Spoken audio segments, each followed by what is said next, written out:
Bonjour tout le monde et bienvenue dans ce nouveau cours de physique. Il s'agit donc du dernier cours de l'unité 5 du livre de physique 9e, ce qui est donc température et chaleur.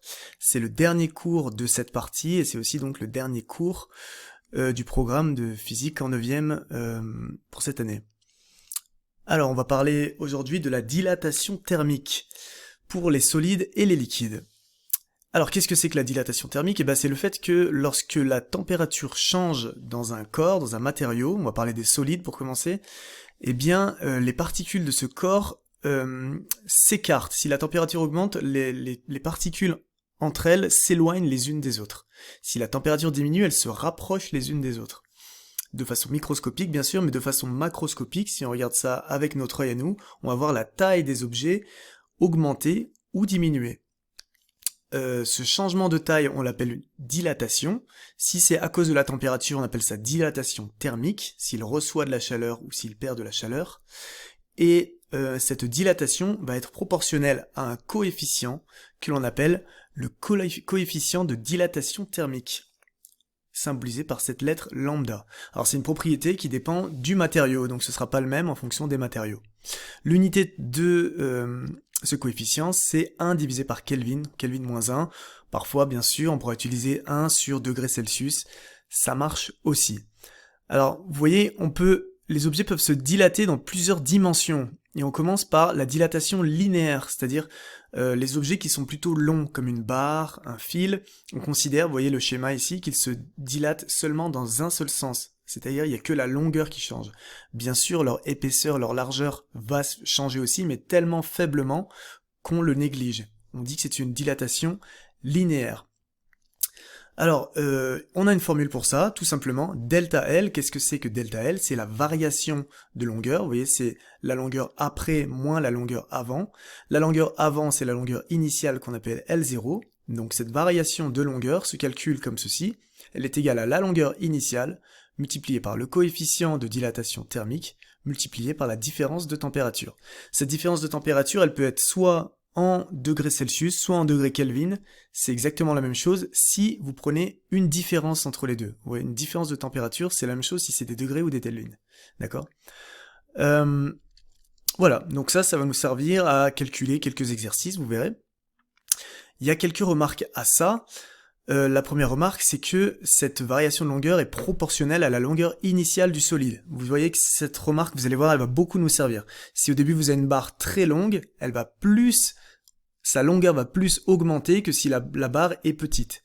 C'est pour ça d'ailleurs qu'on néglige l'augmentation d'épaisseur, parce que l'épaisseur est tellement petite que son augmentation est elle aussi très petite. Voilà. Deuxième remarque, c'est que souvent dans les exercices, on vous met deux métaux comme ça attachés, qui n'ont pas le même coefficient de dilatation thermique. Alors voilà ce qui se passe, et ça existe aussi dans la réalité. Imaginons que dans ce cas, le métal jaune K possède un coefficient de dilatation plus élevé que le métal L, et bien vu qu'ils sont attachés, vous voyez que les deux attachés vont faire une forme tordue, comme ça, vers la droite ou vers la gauche. Si la température augmente, donc la longueur de K augmente plus que celle de L, et donc si elle diminue, la longueur de K diminue plus que celle de L. Ça va dans les deux sens, d'accord? Plus lambda est grand, plus la variation de longueur est grande. On dit ici que K se dilate, ici K se contracte. Voilà, dans les deux cas, la dilatation et la contractation se fait de façon plus importante que pour le métal L. Alors, on continue avec maintenant la dilatation en deux dimensions, c'est-à-dire si vous avez quelque chose de surfacique, de la forme d'une surface, comme une plaque, comme un disque, quelque chose de large mais très très fin, eh bien, vous allez voir que la formule est presque la même, la variation de surface, delta S, donc surface finale moins surface initiale S0, ça va être égal à surface initiale multipliée par 2 fois le coefficient de dilatation thermique, c'est juste ça qui change, deux dimensions on multiplie par 2, puisqu'il y a deux longueurs, hauteur, largeur, multiplié par la différence de température, bien sûr en Kelvin ou en degrés Celsius. Il y a quelques cas particuliers à connaître. Alors ces cas particuliers, ils sont ici, on commence par le premier cas, vous avez une plaque carrée avec un trou à l'intérieur, ce trou a la forme d'un triangle. Alors, dans beaucoup d'exercices, on va vous demander, mais comment ça va changer? Est-ce que la longueur X va augmenter? Est-ce que la longueur Y va augmenter? La longueur D, l'angle alpha? Alors, les angles ne changent pas, première règle. Et pour savoir si X et D, par exemple, vont grandir, rappelez-vous de la règle que je vous ai dit tout à l'heure. Plus la longueur est grande, plus la variation de longueur est grande. Donc regardez ce côté du carré là, c'est une grande longueur, elle va beaucoup changer, elle va beaucoup s'allonger par rapport à D. D va augmenter, mais X va augmenter encore plus. Donc forcément, cette longueur, l'écart ici au milieu, va augmenter aussi. Donc au final, X augmente, Y augmente, D augmente aussi, ok? Toutes les valeurs augmentent, même celles qui sont entre le trou et l'extérieur. J'espère que j'ai bien réussi à l'expliquer. Si je l'ai mal fait, n'hésitez pas à me le dire. Et donc, suivez cette logique comme ça, et vous arriverez à voir que à chaque fois qu'il y a un trou à l'intérieur, c'est la même logique, ok? Ici, par exemple, les deux rayons augmentent, R1 augmente, R2 augmente aussi, et l'écart entre les deux augmente aussi, puisque R2 augmente plus que R1. J'espère que vous avez compris ça. Même chose ici, donc toutes les longueurs augmentent en gros, sauf l'angle. L'angle ne change pas. Maintenant, si vous avez une dilatation en 3 dimensions, je vous inviterai à tout relire en détail bien sûr, mais en 3 dimensions, c'est exactement la même chose qu'en 1 dimension ou 3 dimensions, sauf qu'ici c'est le cas réel. Dans les dilatations linéaires et surface X, c'était des approximations, mais en réalité, tous les objets du monde sont en 3 dimensions. Donc, c'est une variation de volume qui se fait, qui est proportionnelle au volume initial. Nous, on va regarder que les sphères, donc vous voyez une petite sphère de volume V0, son volume augmente proportionnellement à ce V0, on le multiplie par 3 fois le coefficient lambda, pourquoi 3 dimensions, ok, et la variation de température. Pour ce qui est du rayon, le rayon, c'est comme si c'était une dilatation linéaire, d'accord, c'est une seule longueur. Le rayon, lui, il va être proportionnel au rayon initial multiplié par une seule fois le coefficient de dilatation, multiplié par delta t. Voilà.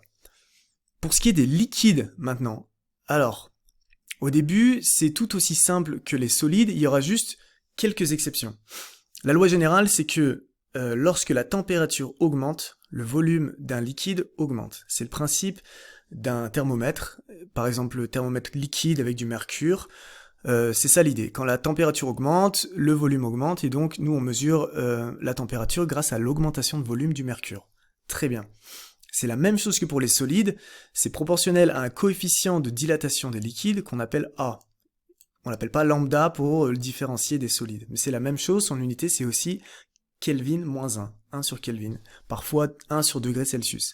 Alors, la formule de changement de volume d'un liquide, c'est presque la même que ceux des solides, sauf qu'on va pas s'embêter à mettre 3 fois A ici. C'est proportionnel au volume initial de liquide, multiplié par le coefficient de dilatation thermique des liquides, tout simplement, et la différence de température. Ok, donc rappelez-vous, pour les liquides, on ne met pas 3 fois A.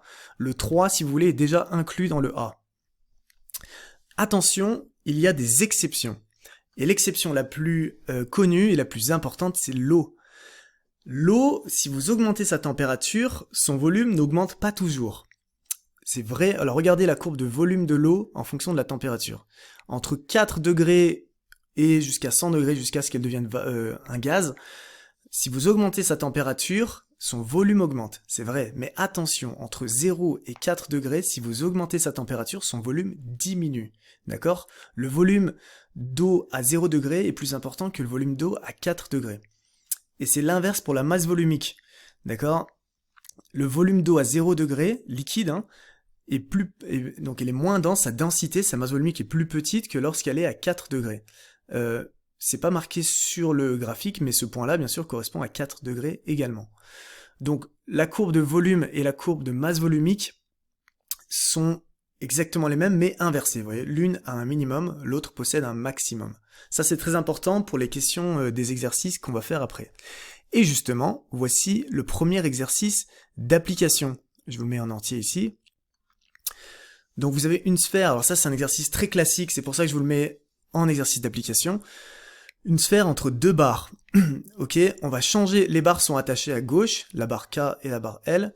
La sphère est indéformable. Le mot indéformable veut dire qu'il ne change pas de forme.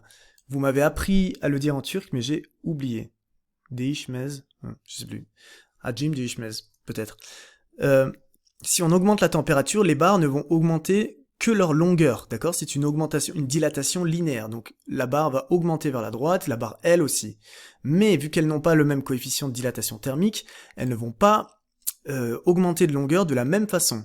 On voit que pour faire tourner la sphère dans ce sens-là, il faut que la barre K s'allonge plus que la barre L. Je vous ai mis les cas. Pour faire tourner la sphère dans le sens de la figure, il faut que la barre K s'allonge plus que la barre L. Si elle s'allonge plus, eh bien, on fait tourner la sphère dans ce sens-là. Ou alors, la barre L rétrécit, donc elle devient plus petite, plus rapidement, plus que la barre K. Donc si la barre L rétrécit, ok, ça fait tourner la sphère dans ce cas-là. Regardons chaque proposition. 1. Augmenter la température de la même façon pour K et pour L. Oui, dans ce cas, ça marche. Pourquoi ? Puisque le coefficient de dilatation thermique est plus grand pour K que pour L, donc il va s'allonger plus que L. Donc la phrase 1 est vraie. La phrase 2, chauffer K et refroidir L. Oui, dans ce cas, ça marche, puisque si on chauffe K, elle augmente de taille, et si on refroidit L, elle diminue de taille. Donc la sphère va bien tourner dans le bon sens. Dernière phrase, réduire la température de la même façon pour K et L. Alors dans ce cas-là, ça ne va pas marcher. Pourquoi ? Puisque la barre K va rétrécir plus vite ou plus en quantité que la barre L. Et oui, son coefficient de dilatation thermique est plus grand, donc elle va diminuer plus fortement que la barre L, et donc elle va entraîner la balle dans le sens inverse. La bonne réponse était donc la réponse C. Voyons maintenant l'exercice suivant. L'exercice 2 est un exercice que on aurait dû faire ensemble en cours normalement, il faut trouver l'écart nécessaire entre deux rails de chemin de fer. Donc deux rails, vous savez ce que c'est qu'un rail, c'est là-dessus que avancent les trains. Les rails de train se dilatent avec la température. Dans des pays comme la Turquie ou la France, les températures extrêmes, il faut toujours imaginer le pire, on va dire que c'est entre moins 20 degrés et 60 degrés, et donc la longueur des rails va changer, et si on ne veut pas que ça abîme le matériel, il faut prévoir un petit espace entre les rails ici. Donc les rails font 60 mètres, ils sont en fer, on connaît le coefficient de dilatation linéaire du fer, et on connaît le delta T. Quel écart il faut prévoir entre les rails ? Eh bien cet écart il va être égal à la dilatation thermique d'un rail, c'est-à-dire l'augmentation de longueur d'un rail. Alors pour la calculer, vous allez voir, on fait ce calcul ensemble, juste pour que vous voyez qu'en fait ce sont des tout petits écarts de longueur. On calcule d'abord la variation maximale de température, c'est 80 degrés. Comment j'ai fait ? 60 moins 20. Donc 60 plus 20, 80 degrés. C'est la même chose que 80 Kelvin, en termes de variation de température, attention. Donc pas besoin de conversion d'unité. On applique la formule, longueur initiale 60 mètres, multiplié par coefficient de dilatation thermique, 1,2 10 puissance moins 5, multiplié par delta T, 60 plus 80, ça fait donc 0,0576 mètres, c'est-à-dire 5,76 cm entre chaque rail pour éviter qu'il y ait des problèmes. Sinon, eh bien, les rails peuvent être tordus, avoir des formes de S bizarres, et à terme, ça peut poser de gros problèmes. La bonne réponse était C ici, vous voyez que c'est le genre d'exercice pour lequel il faut une calculatrice. Voyons maintenant l'exercice 3, c'est le dernier exercice d'application. Alors pour cet exercice, il me reste 1 minute 20 pour le corriger rapidement avant que cette vidéo coupe. Donc je vais vous la faire sans les calculs en espérant que vous comprenez. C'est 3 liquides différents dans 3 récipients différents, on augmente la température et à la fin la hauteur va être la même. Alors regardez, ici il y a un volume de liquide, 2 volumes de liquide, 2 volumes de liquide. On augmente à la même hauteur, donc il y aura un delta V, ici 2 delta V, 2 variations de volume pour avoir la même hauteur, et ici 1 delta V pour avoir la même hauteur, ok, puisque ici c'est une seule surface. Donc ça fait 1 delta V sur 1 volume, ça fait 1, 2 delta V sur 2 volumes, 2 sur 2, ça fait 1 aussi, et ici 1 delta V sur 2 volumes, ça fait 1 sur 2. On a donc ce qu'on retrouve ici que j'ai mis par calcul, 1 pour AX, 1 pour AY, et 1 sur 2 pour AZ. On a donc AX égale AY supérieur à AZ. Je vous l'ai fait sans les calculs, j'espère que vous aurez compris ma logique quand je l'ai expliqué. Il me reste 20 secondes pour vous dire que, en cas de problème, tenez-moi au courant. J'espère que vous aurez compris ce cours.